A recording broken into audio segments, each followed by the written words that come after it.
everyone, and welcome to the updated version of my One Bar Nightblade.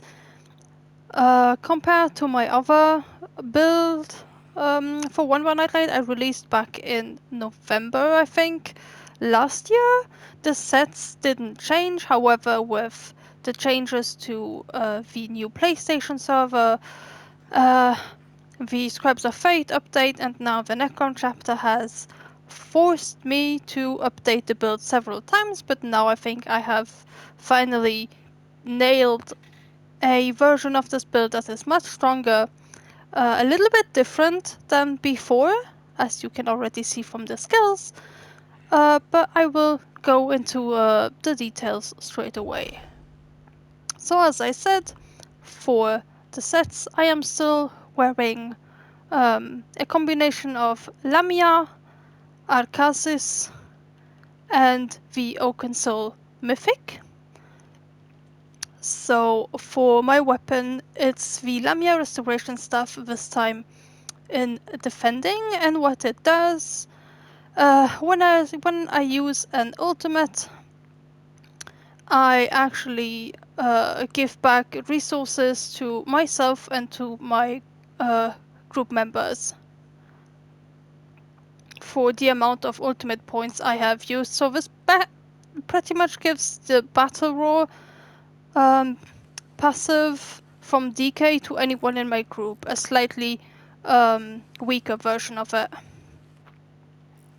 This is for the weapon, the belt, and the gloves. So 2 pieces on the body, since this is a light set, and 1 jewelry to make my 5-piece.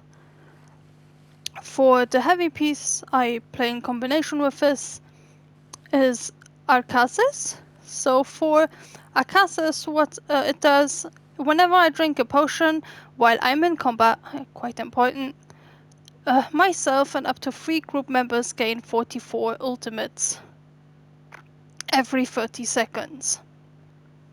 This set is a dungeon set, just as Lamia. Lamia can be found in Arx Corinuim. It's one of the base game dungeons, and Arkasis can be found in Stone Garden, which is one of the DLC dungeons. The pieces of Arkasis I'm wearing is the head, the chest, the legs, the feet this time, and 1 piece on the jewelry, which leaves me with, as you can already see, 4-piece heavy, 2-piece light from Lamia, 1-piece medium from Mighty Chudaan, the shoulder. The armor distribution is reinforced tri-stat for the big pieces, for the heavy pieces, and impenetrable max magicka for the medium and the 2 light pieces. My jewelry this time is everything in protective, and my enchantments is still reduce the cooldown of potions by 5 seconds, which brings down my potion cooldown to 30 seconds, just like my Arkasis proc cooldown.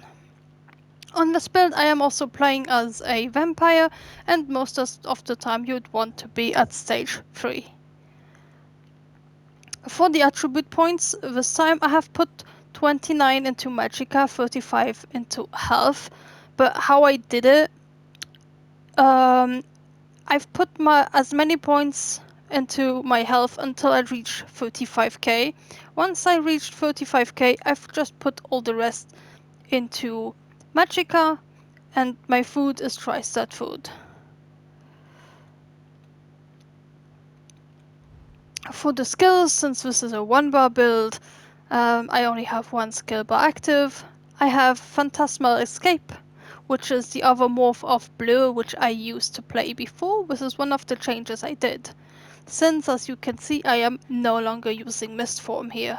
I tried to use Mistform when the changes came with Scribes of Fate, but I really don't like it.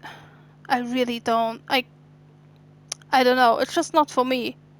It's sad because, well, it made me realize how much I used to rely on Mistform before, because that made me do all the current changes I did. But At the same time, I understand why they did it, and it made me realize how much of a carry Mistform actually is. Like, I always knew, I'm not disillusioned, that the only reason why I could play 3 heavies and 3 lights was because of Mistform, and it just soaks in so much damage. But yeah, it just took me by surprise because the update with server on PlayStation came not long after. I think it was 2 weeks after we got the new servers, and that made a huge difference on PlayStation 5, at least for me, since I upgraded also my PlayStation. I had to change, and I just took off Mistform. So anyway, my first skill is then the other more Phantasmal Escape, and this I use like it's a race against time, or anytime you get CC'd pretty much and you want to move, you have to press it again because it removes the snares. It doesn't give you minor resolve anymore, but it removes your snares. And the passive buff for cheaper roll dodging when you take direct damage is still active, and you will still have the major evasion, which is what we are after here mostly. Major evasion, access to minor brutality from the Nightblade passives, but mostly it's major evasion and the snare removal. Then we have rapid regen, that didn't change. Echoing vigor still didn't change. I am using refreshing path now. That's because it gives me a little bit more extra health for having a shadow ability slotted. It increases my magicka stamina recovery, and it gives me major expedition, which is what I'm after here. It's the mostly the major expedition buff, but you can also just use it like a healing over time. Like, it's a bit of both for the major expedition and for the healing over time, which is why for me personally I've put it on VL1 because it helps me with aiming. And my last skill is Blessing of Restoration from the healing skill tree. This I've used as my burst heal now, so this build actually has a lot more AoE heal potential as the build before, since I don't use a Siphon skill anymore. I use Blessing, and this also gives me maybe a minor resolve, which I was missing from the Phantasmal Morph instead of playing Blur like before. So I'm having still my little access to minor resolve through Blessings, and not while still being able to play Echoing Vicar. My last skill is my Soul Siphon. This is... It does take a bit of practice to get used to and to get really good at, because it has, as you can see, a little cast time, and this can be really treacherous if you're not careful and you try to use it as a oh shit, I'm gonna die right now, because very often when you're outnumbered you will die just because you can't cast, so you have to think a little bit in advance. It does take some getting used to at the very beginnings. It took me a little bit of time of getting used to how to play properly.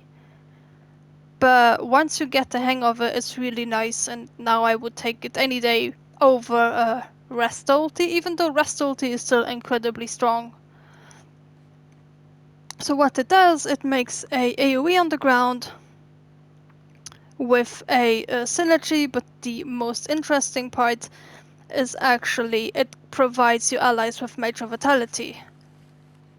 People, if they can synergize for the extra healing, that's nice, but that's not really mandatory, and there's nothing you can do about it anyway. But the main thing is the major vitality, and since you're using Lamia, the nice thing is when you know big incoming damage is about to hit, you use your tether to actually buff your allies with major vitality, and then you heal through the big shit with blessings.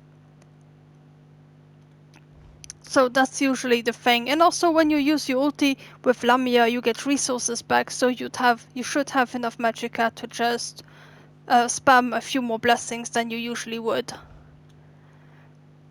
For the champion point, I changed a little bit of something, but not really much. Green is still whatever. The only one I would really take is liquid efficiency, and oh my, yes, gifted right is also nice because it makes your horse go faster.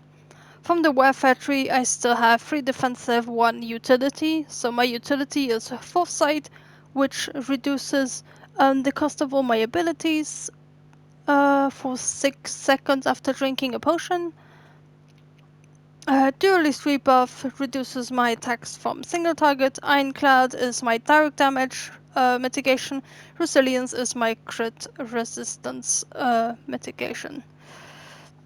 For the red CP tree, I am using Fortified to stack on a little bit more armor, Celerity for the extra speed, Survival Instincts this time, because since I can't Mistform anymore and just soaking the damage and save so much stamina, I changed my CP to Survival Instincts to reduce the cost of my blocking, dodging, breaking free, anything really. It's 25% at max level, so it's quite nice with stamina management. My last CP is Relentless. I took Relentless over Dead and Pain because I found out in most scenarios when I get stunned, even more so now with Arcanist, when you get stunned, very often you're dead if you can't break free. And Relentless does help of giving you a little bit of extra time to just recover and heal up. So I really have learned to enjoy the Relentless over Dead and Pain, but that's personal preference. If you still like to play with the other Dead and Pain, which reduces your damage taken with how many debuffs you have on you, it's still a very strong other possibility to take. Even more so also again with Arcanist, like both are really strong. With Arcanist because you'd have so many debuffs on you anyway. And yeah, I think that's about it for this build. So I've changed a few things around, but not that many. My do I see it? Yes, my Mundus stone is the Atronarch, which I changed from the ritual simply because I don't play magma anymore as my one piece shoulder, and I have 4 heavy, so my skill cost is a little bit higher. So I had to play with the Atro now instead. Now if I slowly buff up, just take a pot, why not? And I go into my character sheet, you can see I'm at 1.6k magicka rank, which isn't too bad. 29 max magicka, but on I think on the character it says 30, and no, still 29.1. That's fair. 29.3 max magicka, 35.2 max health, and 20 max stam. And my resistances are 35 magical and 33 physical. Unbuffed, and if I'm buffed with Minor Resolve, 37 magical, 36 physical, which is, as you can see, a big jump in resistances. I used to play the first variation of this build, used to be played with 26k resistances, and it was perfectly fine and viable at this time. If I would change back now, it would be horrible, and that's how much the game changed for healing and in terms of mitigation. It has changed quite a lot, which is also why I didn't update anything for months, because it changed several times a lot, and so I'd rather wait and make sure I have something solid than just to post things just because something changed. Another possibility for potions I need to talk about, I have already talked about on my Flask Master build, is I have always Tri-Stat potions.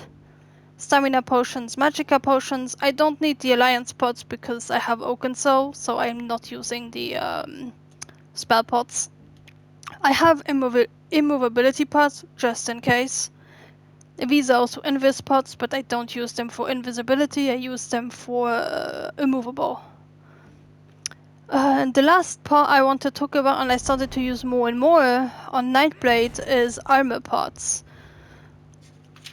These are craftable and they are not too expensive. So the recipe is mudcrot chitim with bugloss and mountain flower, but I'll also put it again in the description.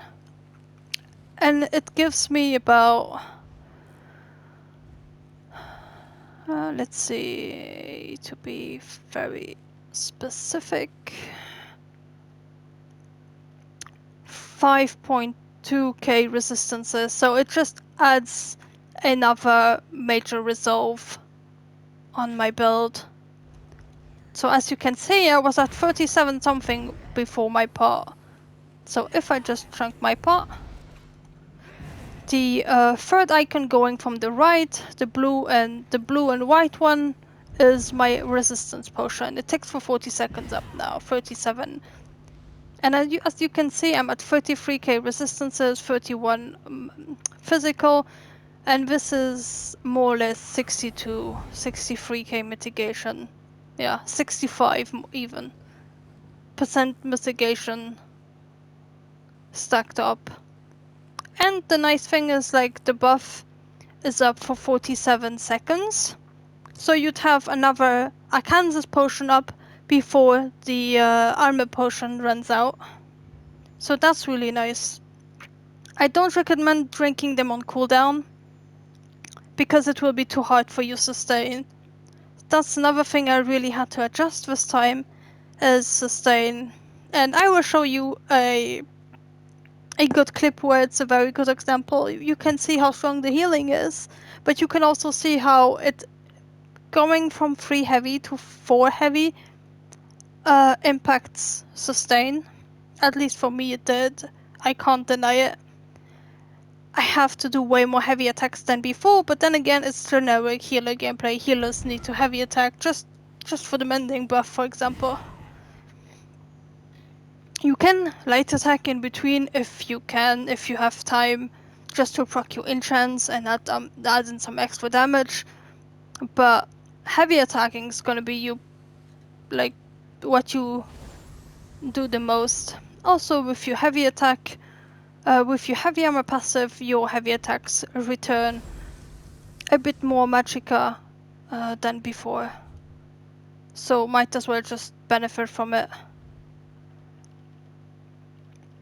And I think that's almost about it for the vampire.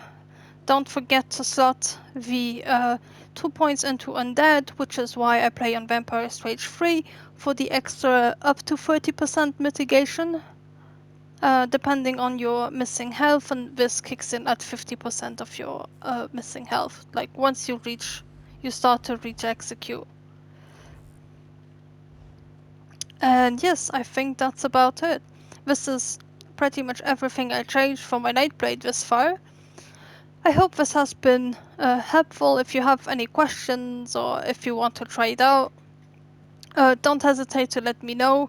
Recommended races would be Argonian, simply for the potion passive, but you can also go with Breton, I suppose, or even High Elf.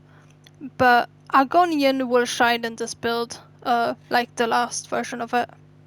So, thank you for watching and see you in the next one. Bye bye!